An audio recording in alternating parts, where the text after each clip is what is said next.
Correcting common misinterpretations, false alarm number 6. Fight or flight response symptom, a sense of dread, building tension, feelings of unreality.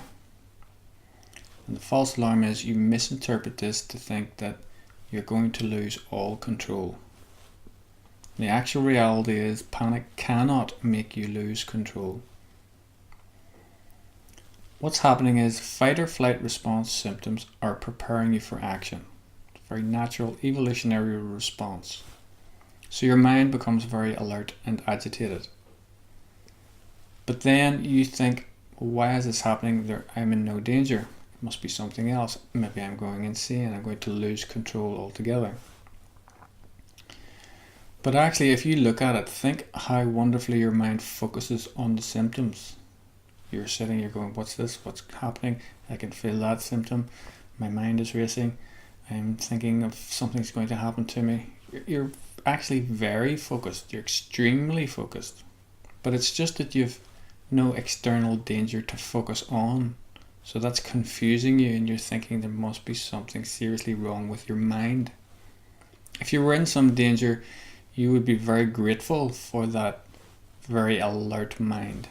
Okay?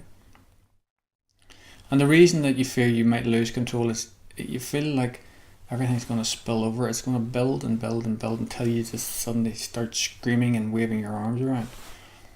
And that's just pure catastrophization. Okay?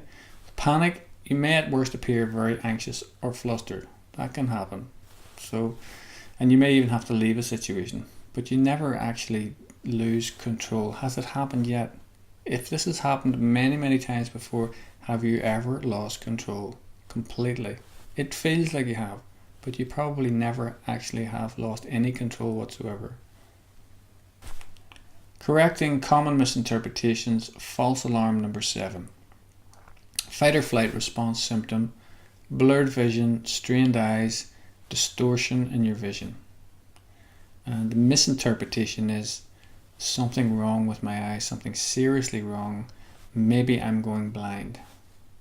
Actual reality is panic cannot make you go blind. No one has ever gone blind because of a panic attack. What's happening is the fight or flight response has been activated and that's affecting your eyesight in several ways.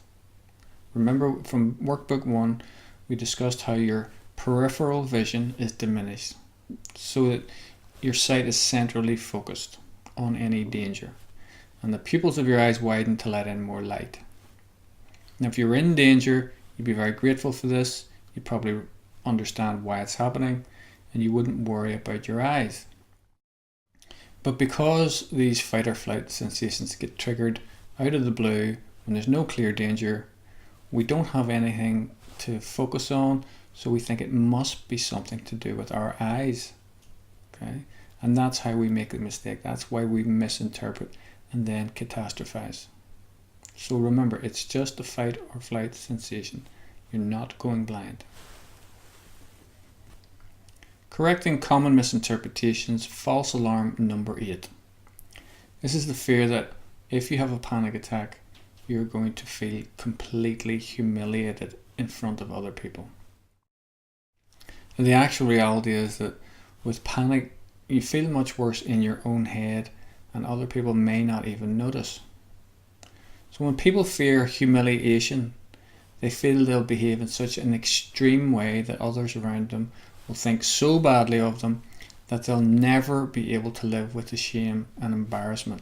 So it's very extreme. Humiliation, think about it, it's very, very extreme.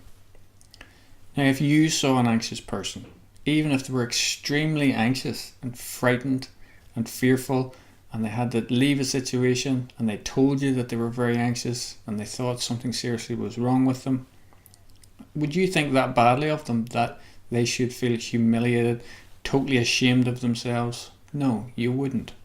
You would probably feel some concern for them. You'd ask them, do they need any help?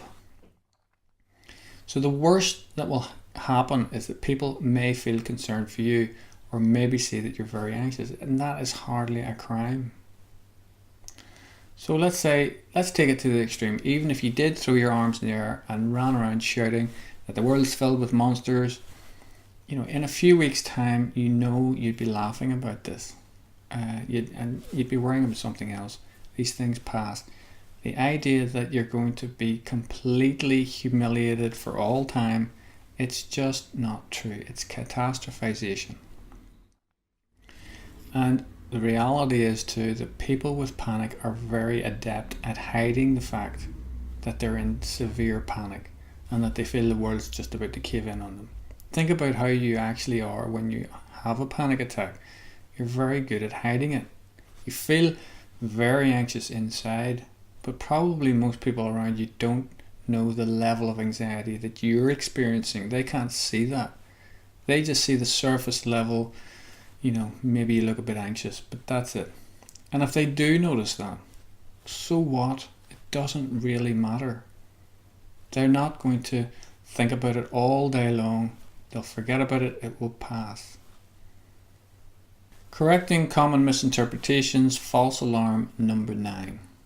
Fight or flight response symptoms: shaking, trembling, jelly legs, muscle tension, stiffness, and even severe pain in your limbs. Now the false alarm is, because I'm feeling like this, I'm going to collapse. I feel so weak, I can't go on. Okay, I won't be able to move. The actual reality is that no one has ever really collapsed due to panic. You've dived for a chair or went to lie down, but you've never actually collapsed in a heap on the ground. No matter how many times you've had panic, I guarantee you've never collapsed in a heap on the ground because of the tension. What's happening is when fight or flight is triggered, it causes our muscles to become tense to prepare us for action. And if there was real danger, you would use this tension to fight or run away. But again, in the absence of any clear danger, you become afraid of the actual feeling itself, the tension itself.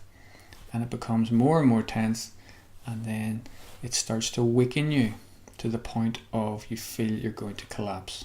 And you can experience intense pain because of this. Again, it's all being internalized. Because you can't see a reason for this, you're focusing intently on the sensations, on the stiffness, on the tension, and you're probably increasing it.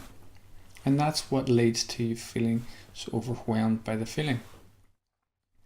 So the fact is, no one ever really does collapse with panic. Not a single person has ever fallen down in a heap as a direct result of a panic attack. And lastly, consider this. This is very important, and you'll probably realize this yourself. If you are going somewhere and you feel you can't go on, you feel there's no way I can go any further, when you make the decision sometimes to do the safety behavior and return home, you can very often get home very quickly.